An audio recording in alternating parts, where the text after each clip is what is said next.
그 다음에 이제 칠판에 있는 요 두 개가 중요합니다. 기간이 끝나가지고 다시 갱신하는 거 있잖아요. 그러니까 아무 일이 없어요. 지금 사고 안 터졌는데 보통 1년짜리 들거든요. 근데 만기가 되면 이제 또 갱신해야 돼요. 보험료 또 내야 되지. 언제까지 갱신하느냐? 이거 저 자동차 보험과 똑같아요. 기간 만료일까지 갱신해야 되겠다. 기간 만료일이요. 그러니까 여러분 교재에는 가로 2번에 동그라미 1번 두째 줄 끝부분요. 당해 보증기간 만료일까지 여기죠. 다시 설정한다는 거죠. 고고고. 이거 보셨어요? 그 다음에 이제 밑에 거, 지금 나온 김에 밑에 거 같이 봐버려요. 여러분 교재는 이따 볼 거지만. 자, 만약에 사고 터져서 보험금이 나간 거예요. 여기가 사고 난 거지. 보험금 나가. 사고 터진 것 때문에. 그런데 사고 낸 사장님이 다시 하려고 그래. 그러면 보험금이 지급된 때부터, 공제금이 나간 때부터 다시 재설정하셔야 돼. 며칠 안에요? 15일 내에 재설정 이렇게 되지. 얘가 시험에서 제일 많이 나온 거예요. 이 부분에서는. 두 개를 잘 구별해 두셔야 돼. 그래서 이제 요 밑에 걸 한번 밑줄로 보러 갈게요. 어디 있냐면 267페이지 가로 2번의 별표 267페이지 가로 2번에 보면 개업공인중개사는 보증보험금, 공제금 또는 공탁금으로 손해배상을 한 때는 이렇게 나오죠.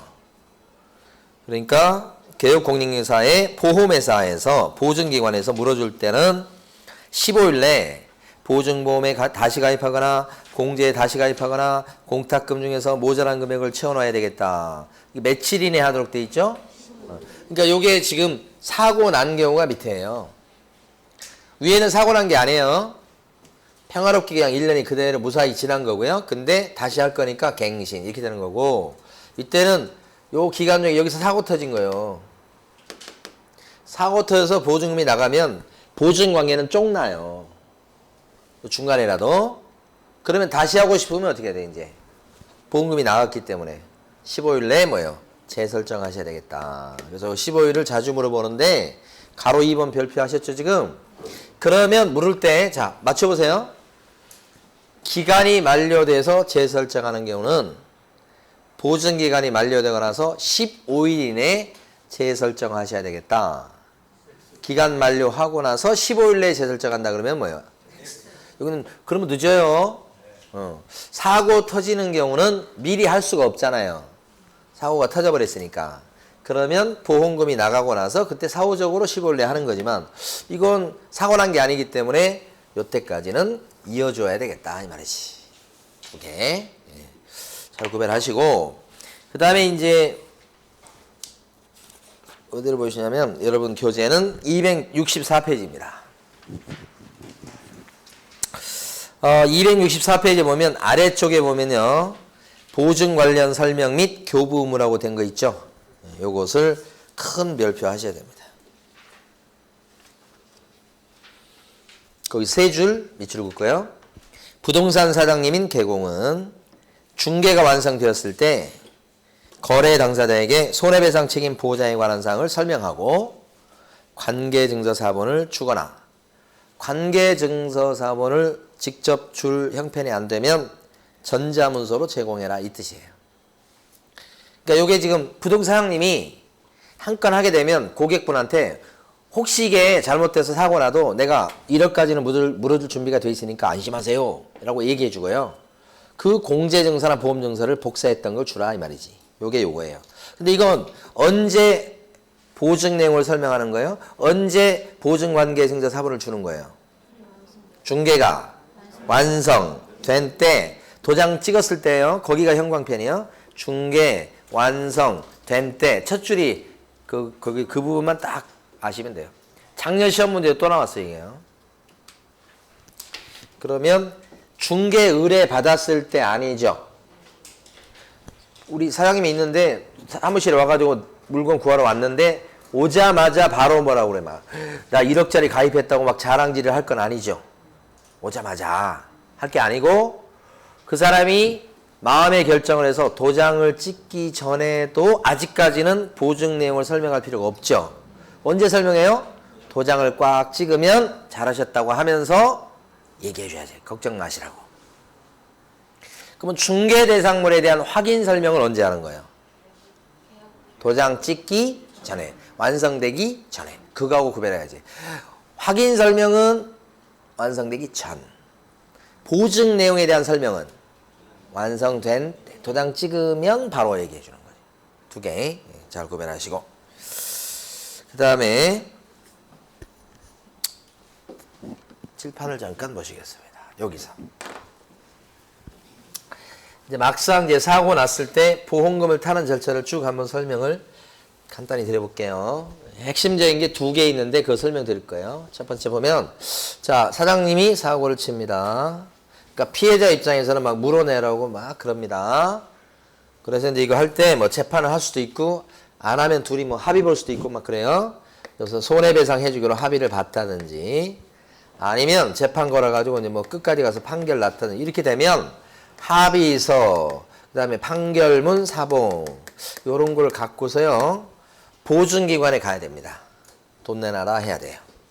보증기관에 가서 보험금을 타러 갈 때 빈손으로 가면 안 돼요. 이런 걸 들고 가야 돼요. 그러면 보험회사나 협회에서는 어떻게 해요? 일단 지급이죠? 지급해요. 근데 여기 지금 갖고 갈 때 판결문 사본을 들고 왔는데 1억 5천만 원을 물어주라고 한 판결문 사본을 들고 왔어요. 근데 이 사람이 공인중개사인 개공이어서 1억을 설정해 놓은 상태였어요. 그런데 지금 서류상으로는 1억 5천 물어주쇼 라고 하는 판결문 사본을 들고 갔을 때 보험회사나 협회는 공제기관은 얼마를 줄 것 같아요? 1억만 주고 끝이죠? 보증기관은 자기가 책임지겠다고 한 금액까지만 책임져 주는 거예요. 이거 설정 금액이죠. 그 한도 내에서 지급 책임이죠. 그럼 나머지 5천원 못 받아요, 여기서?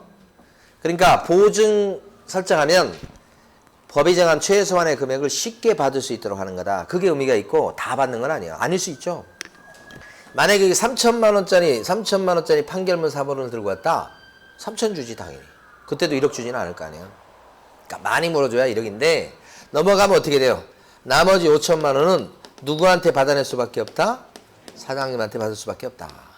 근데 재산이 없을 가능성이 있고요.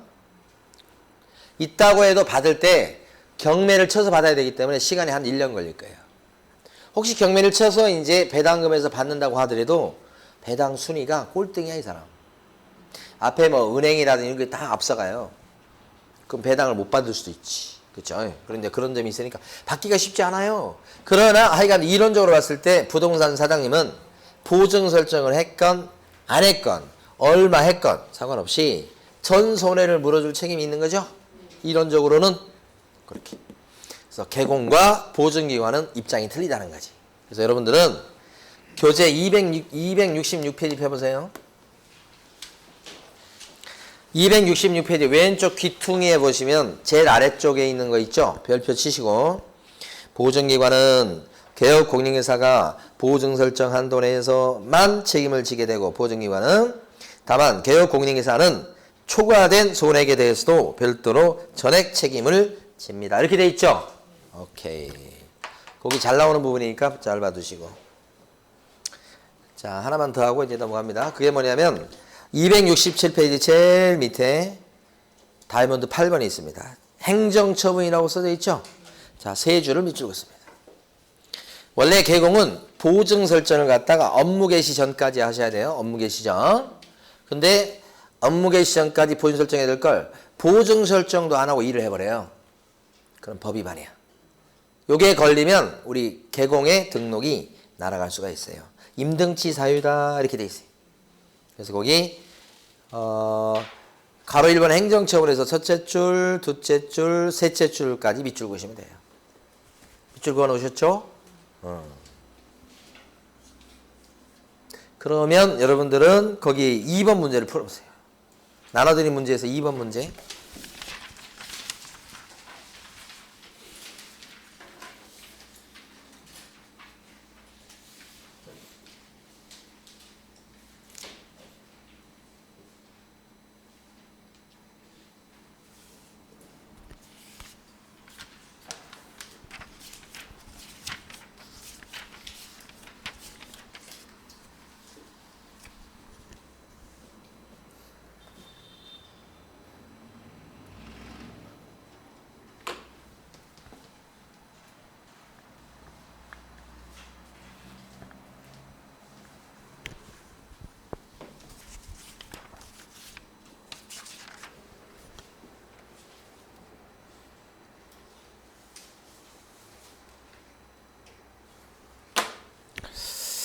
자, 2번 문제에서는 틀린 것은 했고 1번은 개공이 갑이죠. 업무 개시 전까지 보증 설정해야 된다는 거고 방법이 세 가지가 나와 있죠 지금. 맞고 2번은 변경 얘기 나오면 어떻게 효력이 있는 기간 중에 딴 걸. 3번 기간이 만료돼서 재설정할 때는 언제까지요? 만료일까지. 4번은 제일 마지막에 했던 거죠. 보증 설정 안 하고 업무 개시하면 어떻게 돼요? 손해배상 책임을 보장하기 위한 조치, 즉 보증 설정도 이행치 않고 업무 개시하면 임등치, 등록 취소 당할 수 있다죠. 그 다음에 5번이 답이죠. 손해배상 책임 보장에 관한 사항을 중개가 완성됐을 때 설명도 하고 그 다음에 보증관계 증서사본을 교부도 해야 되죠. 그래서 5번이 틀린 거죠. 여러분 저 기본서 있으니까 기본서의 문제 중에 작년 문제인데 268페이지 한번 풀어보세요. 268페이지요.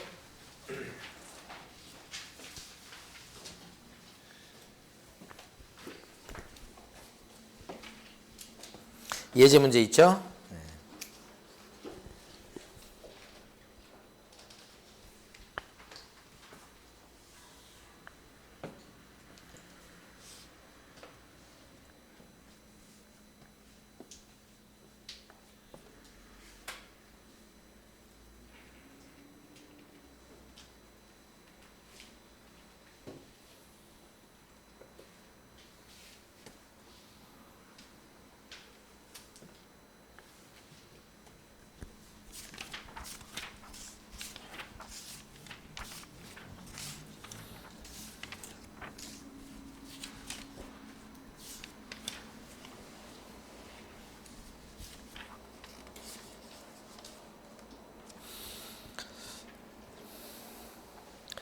1번이 바로 뭐냐면 중개가 완성됐을 때 보증의 내용을 설명해 주라고 그랬죠.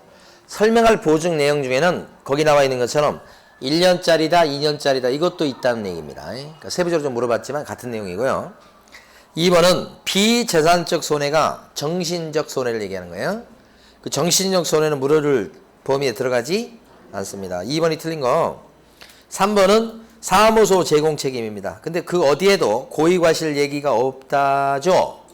그 점을 주의하셔야 돼요. 고의과실 얘기가 안 나옵니다. 3번. 사무소 제공 책임은. 4번은 분사무소 둘 때마다 1억 이상 추가인데 최소한 1억은 돼야 되는데 뭐 5억을 했다고 해서 나쁜 거 잘못된 거 아니죠. 상한은 없다는 거니까 맞고. 5번은 지역 농협이 설정해야 될 금액과 개공이 설정해야 될 금액은 다르죠. 1,000만 원 이상, 뭐 1억 이상 이러니까 다르겠습니다. 틀린 거 2번이죠? 자, 그 다음에 넘기셔서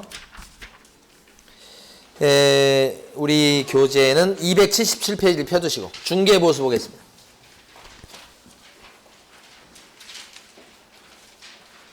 중개보수에 대해서 쭉 넘어가야 돼요. 뒤에 강의 노트는 쭉 넘어가요. 기본서에 있는 순서대로 하려고 먼저 이걸 일부러 하는 겁니다. 중개보수 하셨어요? 몇 페이지입니까? 강의 노트는? 몇 페이지? 더 넘어가야 되는데 더.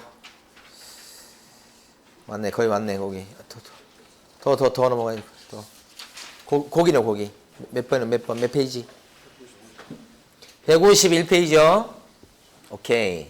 강의 노트는 151페이지고요. 자, 칠판에 있는 거 요겁니다. 중개보수에 대해서 공부할 내용이 많지 않아요. 근데 두 문제 나와요. 중개보수는 언제 주는 거냐. 칠판 보시고. 간단해요.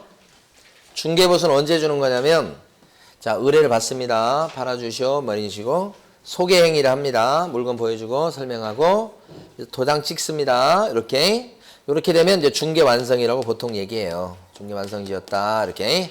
그리고 나서 이제 중도금, 잔금, 등기 내는 것까지 하죠. 이러면 중개보수는 계약 체결했을 때 주는 겁니까? 잔금 시에 주는 겁니까? 이런 문제가 발생해요. 언제 주는 거냐? 약속한 시기가 있을 때는 약속한 때가 돼요. 그러니까 예를 들어서 계약 시에 주기로 했으면 요때고 잔금 시에 주기로 했으면 잔금 시고 계약 시 절반 주고 잔금 때 절반 준다 그러면 그렇게 되는 거예요. 그러니까 약정한 시기가 있을 때는 무조건 약정이 우선하는데 시험은 약정이 없을 때를 묻죠. 없을 때는 언제 주는 거예요? 계약 체결이 완료된 때예요? 대금 지급이 완료된 때예요? 계약 체결이 완료된 때가 아니라. 그죠?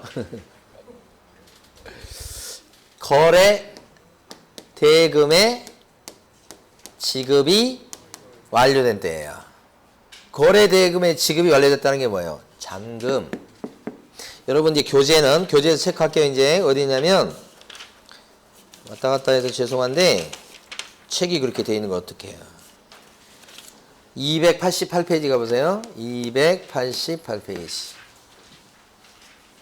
다이아몬드 3번이죠. 기본서 얘기하는 겁니다. 기본서. 288페이지 보면 제일 위에 회색 바탕 박스가 있죠. 그건 뭐라고 돼 있어요? 그치, 중개보수 지급 시기지. 그쵸? 거기에는 둘째 줄에 보면 약정이 없을 때는 언제가 되는 거예요? 거래 대금의 지급이 완료된 날로 한다. 이렇게. 거래 대금의 지급이 완료된 날로 한다. 이렇게. 요약집을 갖고 계신 분이 계시네? 요약집 여기서 팔았어요?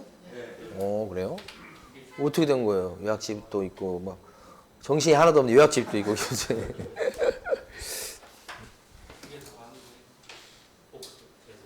그렇죠. 복습인데, 자, 그래서 요거 알아두시고요. 예. 그 요약집은 요 순서대로 되어 있어요. 그렇게 생각하시면 돼요. 자, 그 다음에 하나 더. 계약이 깨지는 수가 있다고. 지금 오늘 또 이제 어떤 계약이 하나 깨져가지고 어제 밥 먹을 때쯤 됐는데 빨리 좀 통화 좀 하자고 그래가지고 통화를 했는데 그게 뭐냐. 계약 깨진 경우예요. 계약이 됐는데 깨진 경우. 보수 받을 수 있나요?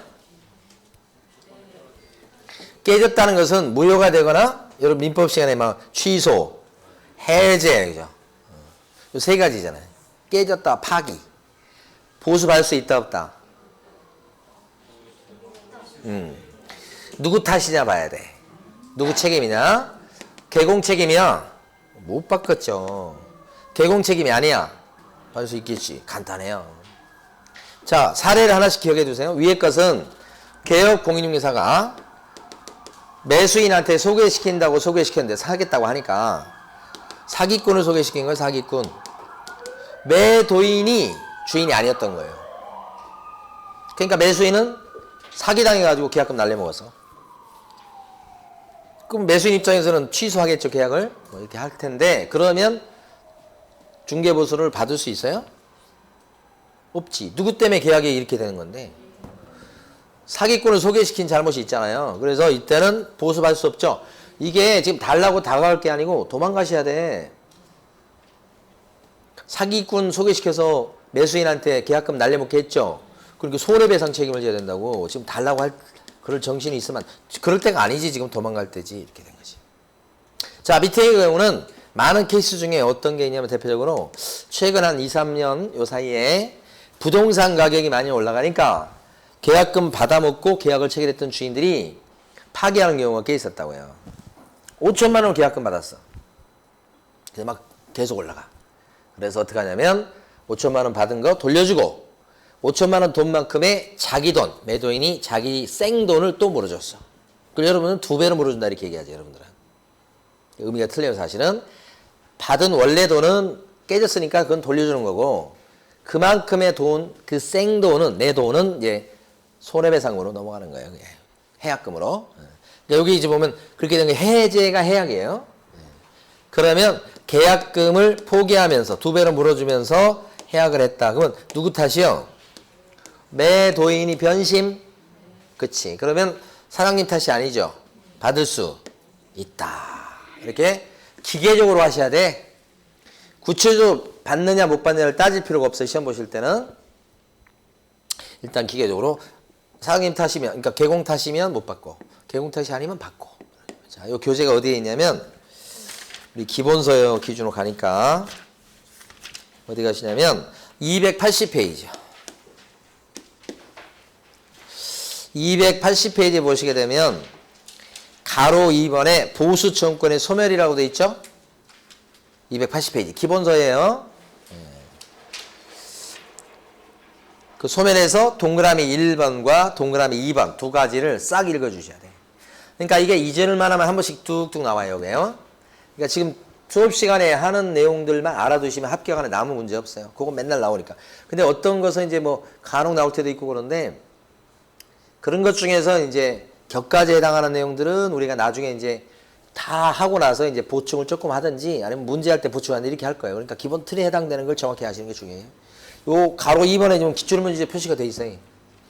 정말 5년에 한 번 나왔다 이런 것들은 공부 안 해요. 말씀드리지만 나중에 살짝 보충하는 거예요. 다 공부된 뒤에. 자, 요거 잘 보셔야 돼요. 자, 그 다음에 이제 어디 갈 거냐면 우리 요 봐봐요.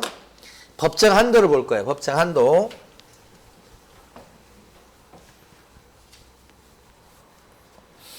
한도가 정해져 있고 중개보수는 한도를 초과해서 받잖아요.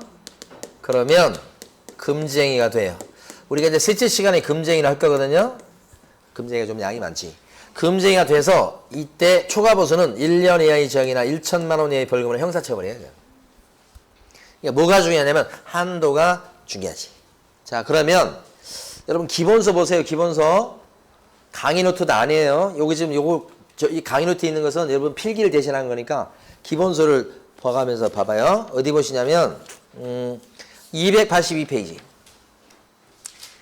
수업 시간에 이것도 보고 저것도 보고 그러면 혼란스러워요. 딱 하나를 보는 거예요. 기본서 가지고 보는 건 수업 시간에. 예. 강의 노트도 보지 마세요.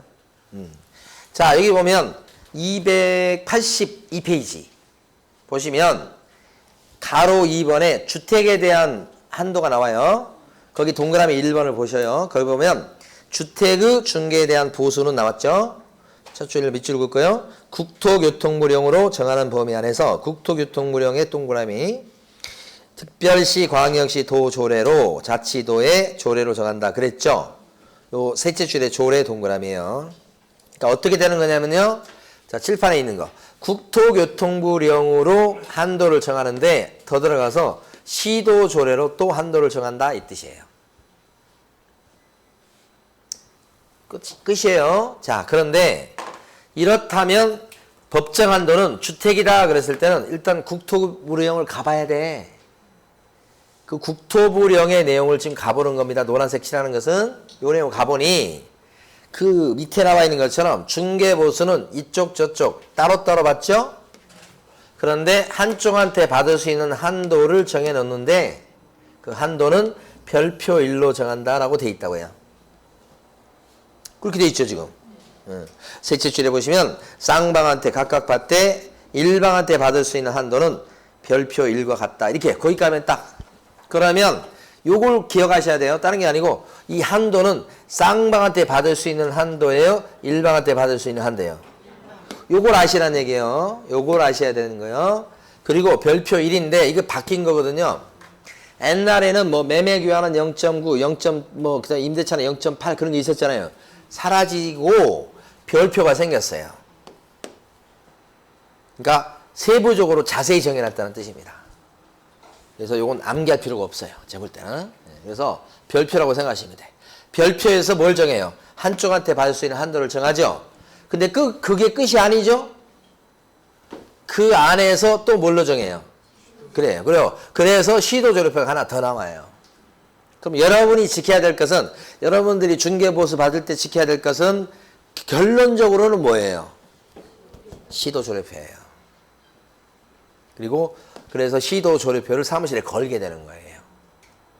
그렇게 이해하셨으면, 자, 지금부터 이제 세 가지를 여러분들이 아셔야 돼요. 시험과 관련해서는. 첫 번째. 만약에 여기가 은평구죠. 은평구에 있는 개혁공인회사 갑이 사무실이 은평구에 있는 거예요.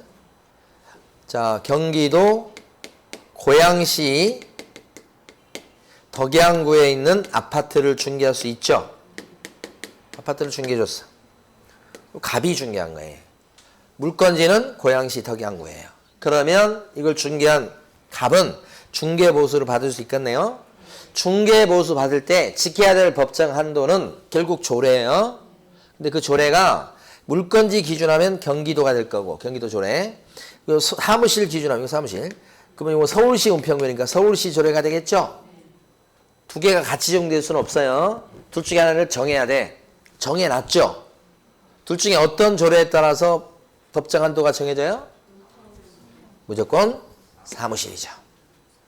이게 핵심.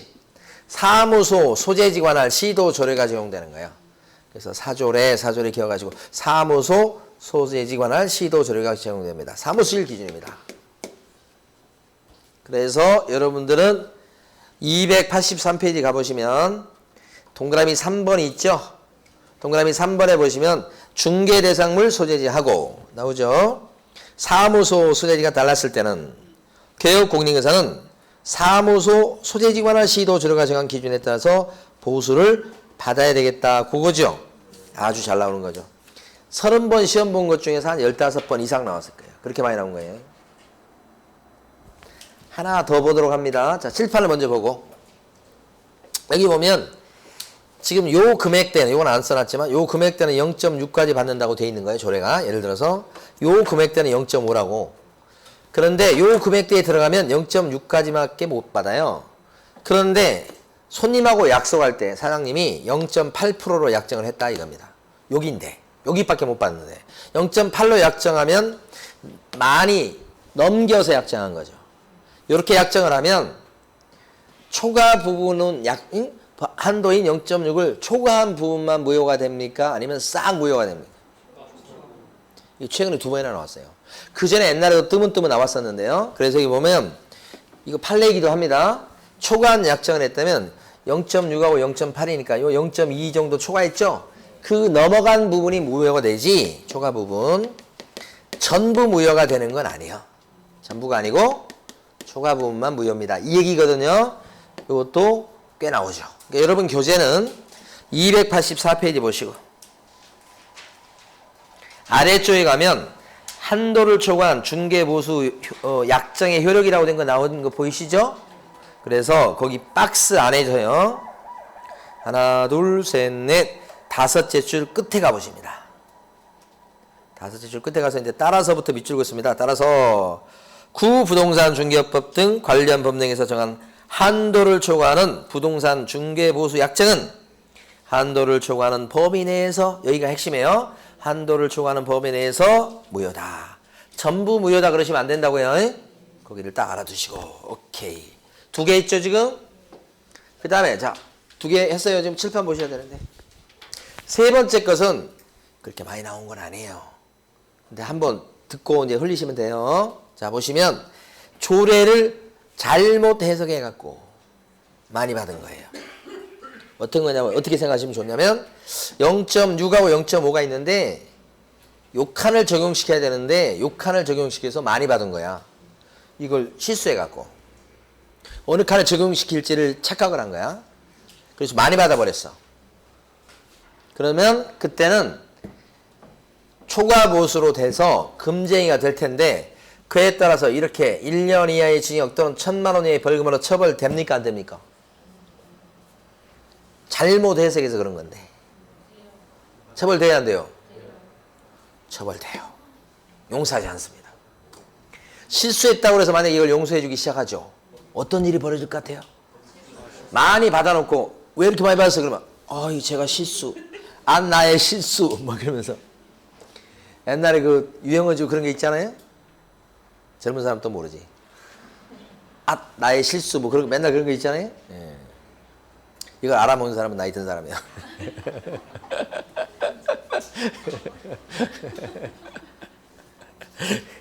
이거 알아도 모른 척 해야 되는 거예요. 자, 처벌됩니다. 1항 일반으로 들어만 넣으세요. 예, 됐어요. 자, 여기까지는 이제 주택에 대한 걸 봤고요. 그 다음에 주택 외 물건으로 갑니다. 여러분 교재는 어디 펴두시냐면 283페이지 딱 펴두시고 이번에 볼 것은 뭐냐면 주택 뺀 나머지 물건들입니다. 가로 3번에 나와 있죠. 주택 외 중개대상물의 중개보수다. 이렇게 나와 있는 거. 자, 요것을 설명드리고 밑줄을 그을 거니까 칠판을 보셔야 돼요. 방금 전까지 주택 봤어요. 이번엔 뭘 보냐면 주택 외 물건. 자, 주택 외 물건은 뭐냐? 주택 빼고 다 들어가요. 땅, 상가, 공장, 임목, 오피스텔 다 들어가요. 다. 광업재단, 뭐 싹. 이것은 법정한도를 정할 때 어떻게 정하느냐? 국토교통부령으로 법정한도를 정한다. 끝이에요. 거기 첫 줄 보세요. 바로 밑에 첫 줄. 현행법은 주택 외 중개상물에 대한 중개보수는 국토교통부령으로 정하는 바에 의하도록 하고 있다. 이렇게 나왔죠. 국토교통부령에다가 동그라미 치셔야 돼. 그리고 시도조례라고 적으시고 X 하셔야 돼. 자, 주택 외 물건은 시도조례표가 있나요? 없나요? 없어요. 없습니다. 아까 주택은 시도조례표가 있었죠? 주택 외 물건은 특징이 시도조례표가 없어요. 이게 특징이에요. 한도를 정할 때 조례표가 없다는 거예요. 특징이에요. 그러면 국토부령의 내용이 끝이죠. 그럼 국토부령의 내용을 지금부터 보는 거예요. 자, 중개보수는 역시 이쪽 저쪽한테 각각 받는데 한쪽한테 받을 수 있는 한도를 정하죠. 정할 때, 자, 들어가서 국토부령 내용이 들어가니까 주거용 건축물이다. 그러면 매매교환은 0.5까지 받고요. 임대차 등은 0.4까지 받습니다. 이렇게 한다고요. 뭐일 때요? 주거용 오피스텔일 때요. 아까 주택일 때 그 조례표는 시험지에 줍니다. 암기할 필요가 없어요. 근데 요건 암기하셔야 돼. 요건 노란 건. 여기서 주거용 오피스텔이라고 말씀드린 것은 법조문의 표현이 아닙니다. 제가 임의로 붙인 이름이에요. 그러니까 주거용 오피스텔이다 그러면 그게 법조문상은 요거예요. 전용 면적이 85제곱미터 이하이면서 입식 부엌이 있고 수세식 화장실이 갖춰져 있고 목욕 시설을 갖추었다. 이 네 가지 조건을 몽땅 갖춘 것을 주거용 오피스텔이라고 우리끼리 표현한다. 시험지에는 법조문에는 요런 표현이 없고 요것만 있어요. 그래서 이걸 암기해 두셔야 돼. 암기하실 때는 조폭 두목이 주거용 오피스텔에서 85명 부하에 목을 쳤다. 이렇게 얘기하셔요. 조폭 두목이 주거용 오피스텔에서 85명의 부하에 목을 쳤다. 무서운 사람이네. 조폭 두목이 주거용 오피스텔에서 조폭 두목이 85명의 부하에 목을 쳤다. 그러면 매매 교환일 때는 어떻게 되고요? 0.5. 임대차일 때는 0.4. 이건 암기를 다 해버리셔야 돼요. 노란 거. 그쵸? 그 다음에 하나만 더 하고 교재 볼 거예요. 자, 보세요. 나머지 물건, 빨간 걸로 할게요. 나머지 물건일 때는 0.9까지 받는 거예요. 나머지는 뭐예요? 주거용 오피스텔 빼고 나머지 상가도 들어가겠죠? 땅도 들어갑니다. 공장도 들어가요. 오피스텔 중에 주거용 오피스텔이 아닌 업무용 오피스텔 들어갑니다. 임목 들어갑니다. 다 들어갑니다. 이거 빼고서. 그래서 오피스텔은 이렇게 두 가지라는 걸 꼭 알아두셔야 돼요. 오피스텔이 출제 가능성이 높은데 주거용이나 업무용이를 잘 구별해서 푸셔야 돼. 네 가지 중에 한 개라도 못 갖추면 이걸로 내놓습니다. 예상문제. 네 가지 중에 한 개라도 못 갖추면 여기로 내놓습니다. 이거 암기할 필요가 있는 거예요. 그래서 85명 이하요, 이하. 85명 부하에 목을 쳤다. 그러면 여기서 업무용 오피스텔에 대해서 매매 계약을 알선했습니다. 최고 몇 프로까지 받죠? 0.9. 업무용 오피스텔에 대해서 임대차를 알선했습니다. 최고 몇 프로? 0.9. 0.8은 없어요. 자, 상가 매매를 알선했습니다. 최고 몇 프로? 상가 임대차도. 상가 저당권 설정도. 다 0.9. 빨간 거 알아두셔야 돼요. 자, 그리고 두 가지 정리해보면 이래요. 여러분, 교재에서는 가로 3번에 지금 283페이지, 283페이지, 가로 3번에 동그라미 1번에 기억번 원칙이 제가 칠판에는 나머지라고 쓴 겁니다. 원칙이라고 돼 있죠? 나머지에 해당하는 거예요. 그래서 그 첫 줄에 있는 것처럼 토지, 상가, 임야, 오피스텔, 사무소 뭐 이런 거 있잖아요. 이럴 때는 매매, 교환, 임대차 등 어떤 중개의 경우에도 쌍방한테 보수를 각각 받되 거래 금액의 1천분의 뭐죠? 9 이내에서 의뢰인과 개공이 서로 협의해서 결정한다고 돼 있죠? 1천분의 뭐요? 9. 0.9죠? 칠판에서 나머지라고 저는 표현했어요. 이게 나머지란 말은 법조문에 나온 표현이 아니에요. 제가 그냥 이해하시라고 붙인 거예요. 자, 동그라미 니은번 예외라고 돼 있죠? 그 예외가 뭐냐? 주거용 오피스텔. 저는 주거용 오피스텔이라고 쓴 거예요. 예외라고 쓴 것이 바로 그겁니다. 그때는 동그라미 A, B번 보시면 85명 부하에 목을 쳤다가 나와야 됩니다. 85제곱미터 이하. 그 다음에 부엌, 입식 부엌. 그 다음에 화장실, 그 다음에 목욕시설, 목을 쳤다, 목욕시설. 네 가지를 몽땅 갖추면 박스가 적용된다는 거죠. 그래서 박스가 매매 교환은 0.5, 임대차는 0.4 이렇게 적용된다는 뜻입니다. 오케이. 자, 그러면 이제 계산 문제로 가보셔요.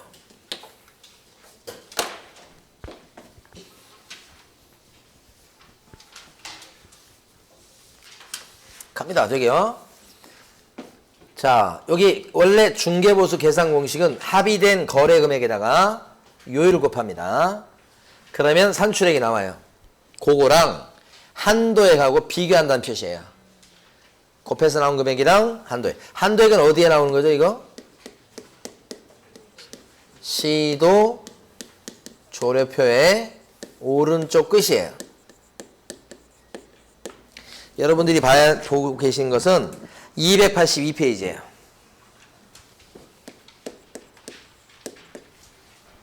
기본서에서 그 기본서에 282페이지라고요. 그 밑에 있는 박스 있잖아요. 요게 별표예요. 별표 1이죠.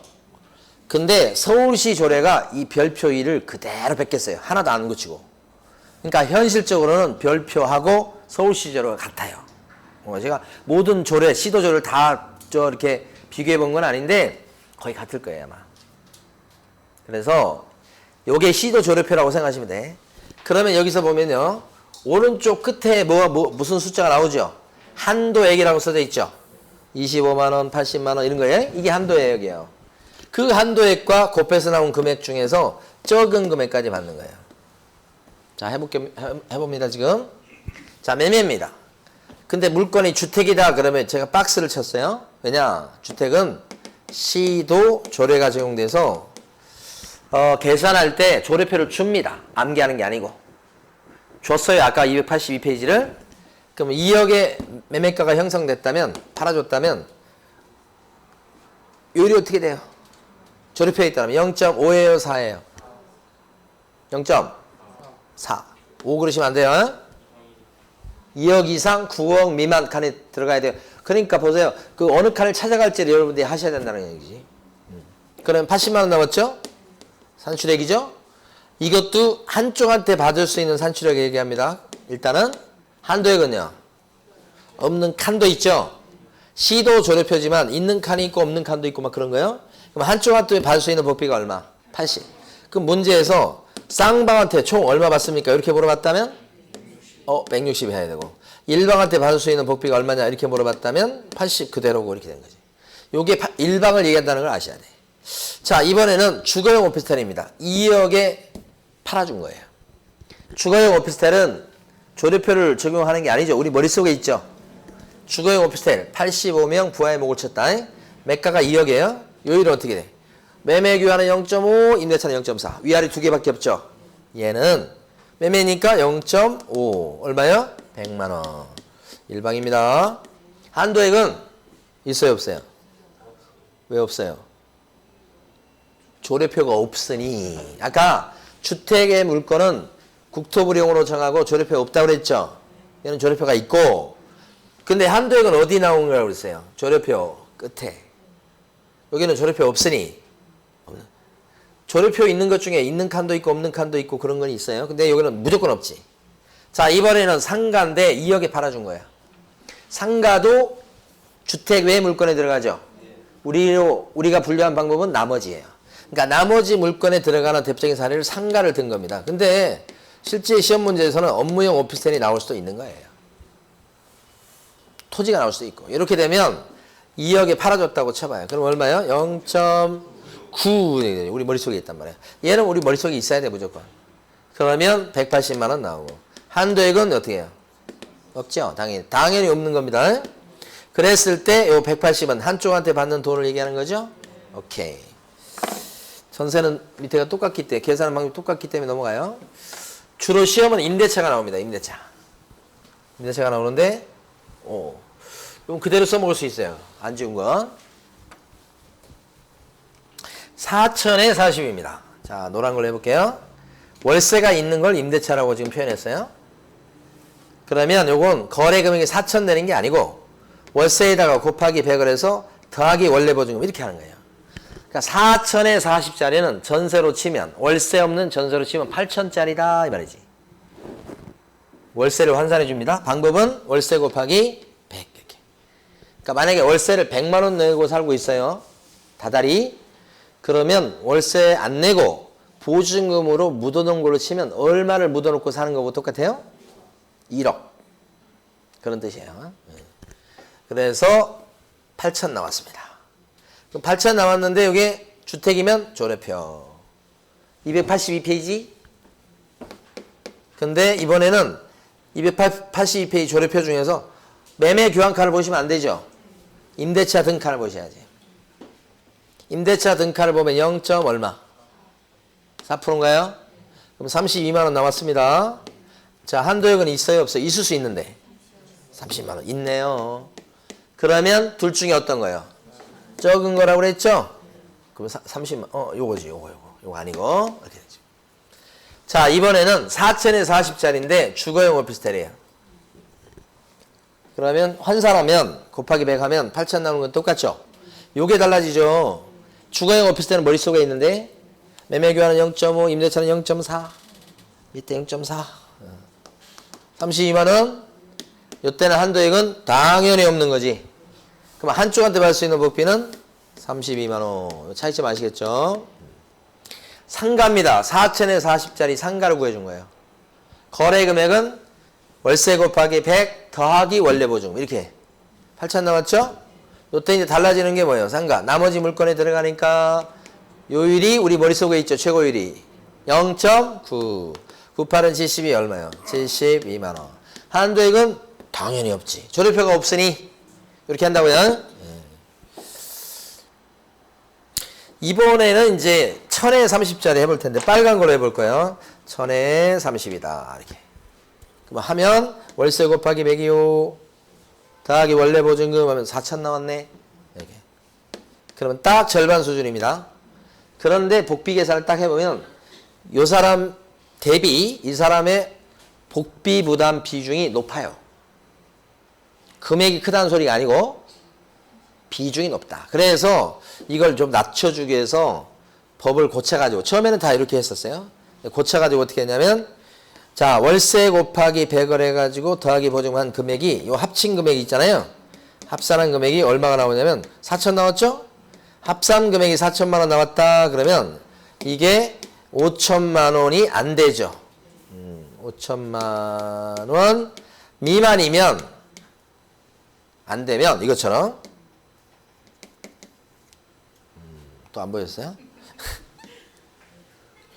내가 이제 믿어버리고 마음 놓고 하고 있다고 지금. 4천만 원이면 5천만 원이 안 됐죠. 그러면 곱하기 70으로 다시 나간다고 이렇게. 70하면 73, 21, 2100 더하기 1000, 3100이지. 그러니까 4천으로 쳐주는 게 아니고 원래 곱하기 100을 했다 더하기 보증금에서 합친 금액이 5천이 안 됐다 싶으면 곱하기 70으로 낮춰주기 위해서 다시 계산하다 보니까 4천이 아니고 3100으로 떨어지죠. 이렇게. 그런데 이게 조례표를 적용시키는 거죠. 주택이니까. 282페이지죠. 근데 임대차니까 위에가 아니고 밑에 칸. 5천만 원 미만이니까 0.5%죠. 그러면 15만 5천 원. 한도액 있어요? 없어요? 있을 법한데. 그죠? 있습니다. 얼마요? 20만 원. 이렇게 되죠. 둘 중에 어떤 거? 적은 거. 이거 아니고 적은 거. 예? 적은 거. 15만 5천 원이죠? 네. 자, 이게 만약에 이런 조건인데 주거용 오피스텔은 어떻게 되는지. 똑같이 이건 나오는 건 똑같아요. 계산은 두 번 한 거. 달라지는 건 요율이죠. 주거용 오피스텔 우리 머리 0.4죠. 0.5, 0.4. 두 개밖에 없으니까. 요것은 4, 32, 12만 4천 원 되겠네. 한도액은요? 당연히 없는 거지. 이거는. 나머지 해당되는 상가도 없는 거예요. 요게 업무용 오피스텔이어도 마찬가지입니다. 그러면 3100 곱하기 0. 이게 다르지 이게. 9. 세지죠? 93, 20, 919, 27만 9천 원 이렇게 되지. 한도액은요? 당연히 없지. 이렇게. 예? 자, 기본이요, 기본. 임대차가 제일 많이 나와요. 예. 그러면 두 개만 더 하고 이제 쉽니다.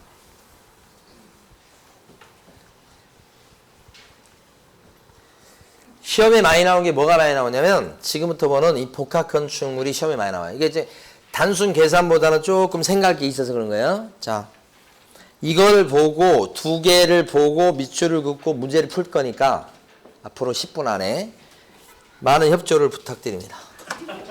여기 보면 복합 건축물은 흔히 얘기하는 상가주택이라고 하는 거예요. 세법 시간에 배우는 표현은 겸용주택 이렇게 부르는 것 같기도 하더라고요. 저 잘 모르지만. 그러면 여기처럼 1층은 상가인데 2층, 3층은 가정집 이럴 수 있어요. 일부는 주택, 일부는 점포. 여기도 마찬가지. 그럴 때는 요게 적용돼. 주택의 용도로 쓰는 바닥 면적의 합계가 주택 외 용도로 쓰는 바닥 면적의 합계보다 크거나 같으면 주택 따라가요. 한도가. 주택 따라간다는 얘기는 시도 조례표가 적용된다는 뜻이에요. 한도가. 오케이. 반대로 주택의 면적보다 주택 외 부분의 면적이 크죠. 그러면 주택 외 중개 대상물에 대한 법정 한도가 적용돼. 주택 외 중개 대상물에 대한 법정 한도는 주거용 오피스텔은 0.5, 0.4. 나머지는 0.9. 오피스텔은 아니잖아요. 그러니까 여기 0.9밖에 없지. 끝이요. 이게 조문이에요. 어? 그러니까 여기 보면 2층, 3층은 가정집이고 1층만 점포다 그러면 위에 거예요. 그래서 매가가 5억이면 시도 조례표가 적용돼요. 282페이지. 시도 조례표에 따르면 5억짜리다 그러면 0. 몇 프로? 2억 이제 암기하겠네 이제는. 2억 이상 9억 미만 칸이죠. 0.4죠. 그러면 일반한테 받을 수 있는 복비 얼마? 200만 원. 한도액은요? 없는 칸이죠. 이건 한쪽한테 받을 수 있는 복비니까 양쪽을 물었다면 곱하기 하셔야 되죠. 근데 반대로 상가 점포 부분이 2계층이나 되고 주택은 한 층밖에 안 돼. 그러면 이쪽 부분의 면적이 더 크죠. 밑에 거죠. 그러면 매가 5억에다가 몇 프로가 적용돼요? 0.9. 그러면 5, 9, 45, 450만 원 나오는데 한도액은 당연히 없지 이건. 요 외가 적용되기 때문에. 그러면 일반한테 받을 수 있는 복비가 얼마더라? 450이더라. 이렇게 된다고요? 됐죠.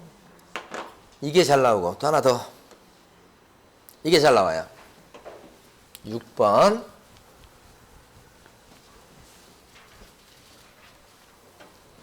주택이라고 하고요.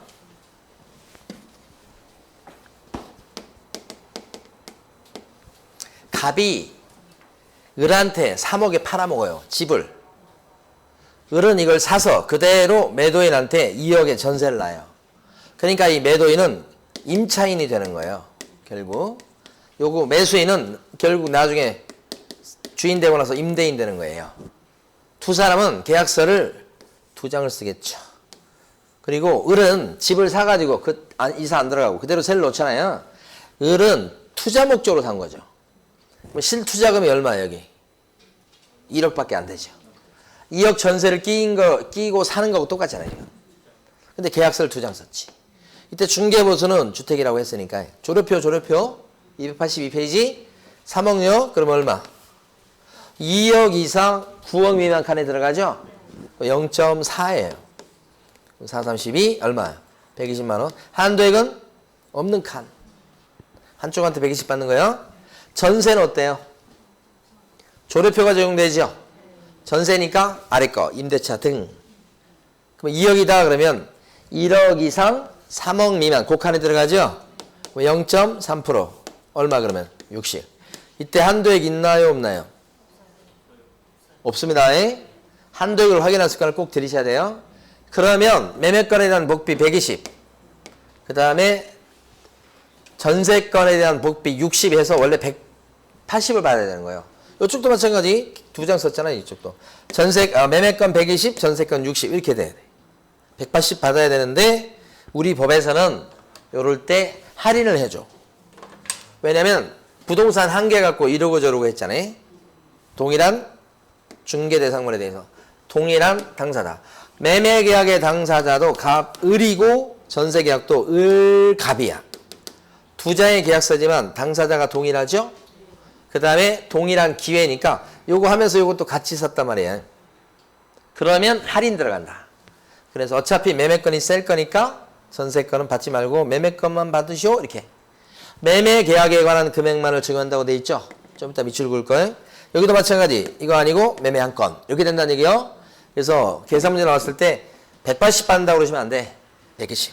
자, 그러면 교재에서 두 군데를 밑줄 그을 텐데요.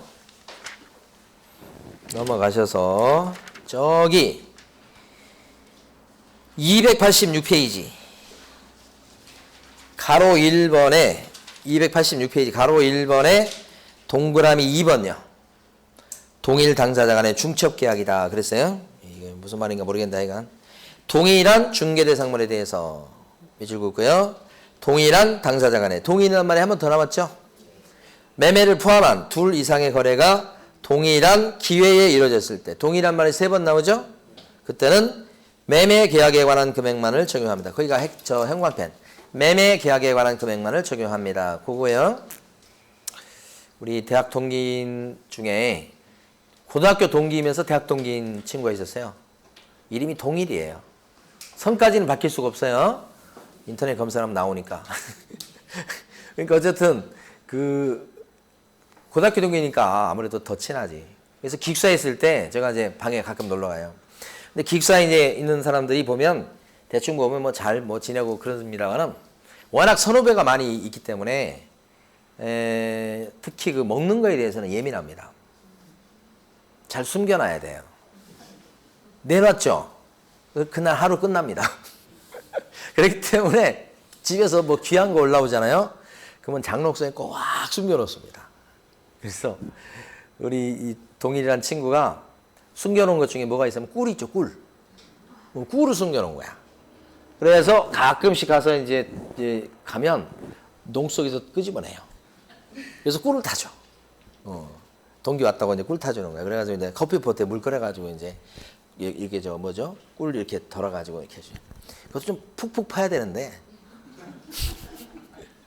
그런데 지금도 기억에 남는 게 이렇게 해가지고 그 다음에 이제 물 붓고요. 휘 젓죠? 그리고 나서 이제 야, 한번 먹어봐라. 맛이 어떤가 모르겠다. 그러면서 저한테 줘요. 근데 그 젓기 전에 한번 입속에 들어가서 한번 빨고 나서 저어요.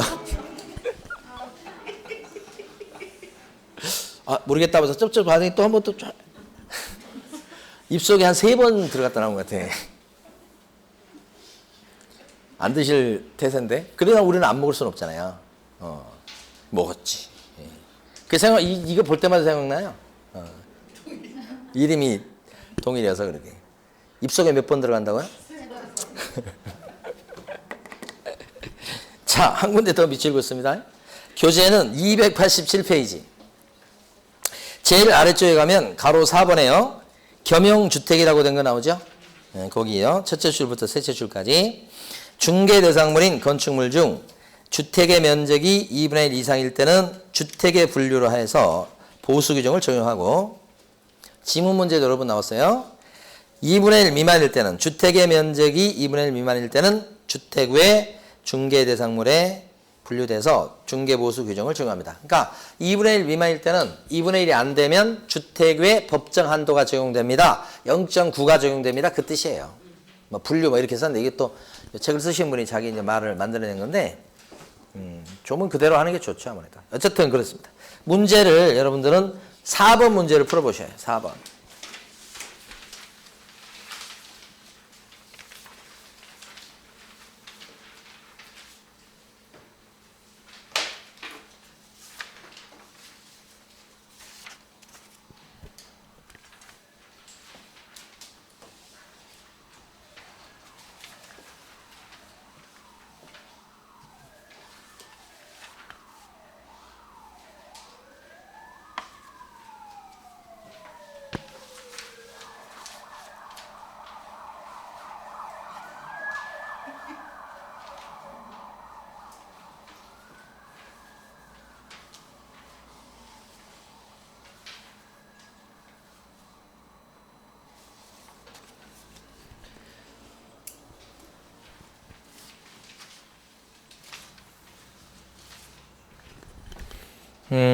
북가건축물이라고 나왔죠? 주택이 3분의 1이면 주택 왜 따라가니까요. 0.9가 적용되는 거라고요.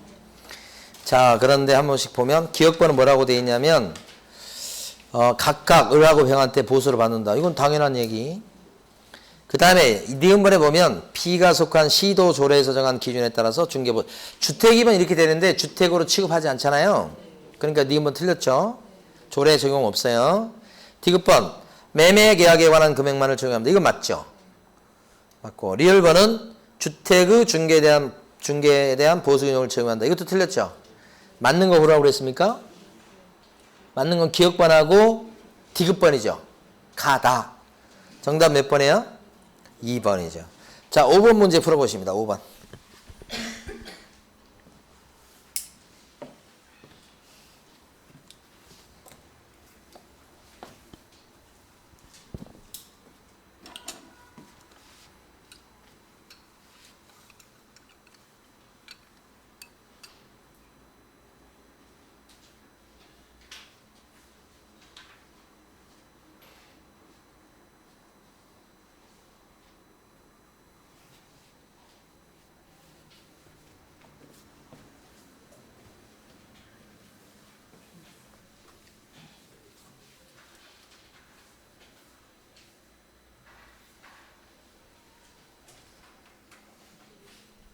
어떻게 되냐면 매도인과 임차인이 같고 매수인과 임대인이 같다는 얘기는 주거니 받거니에요. 팔고 전세 놓고 임대차하고. 그러니까 1억 8천만 계산하시면 되고 2천에 20짜리를 계산하시면 안 되고요. 의미가 없기 때문에 필요 없기 때문에 1억 8천 가지고 계산하면 이게 매매면 밑에 조례표가 적용돼요. 주택이니까. 그러면 0.5예요. 그러면 근데 90 나왔죠? 한도액 있습니까? 있잖아요. 80. 그러면 한쪽한테 받을 수 있는 목표가 80인 거예요. 그러면 2000에 20은 계산할 필요가 없고. 자, 문제에서 묻고 있는 것은 일방을 물었습니까? 쌍방을 물었습니까? 일방을 물었으니까요. 80이 정답이겠죠? 정답이 1번입니다. 90 아니고요. 자, 쉬겠습니다.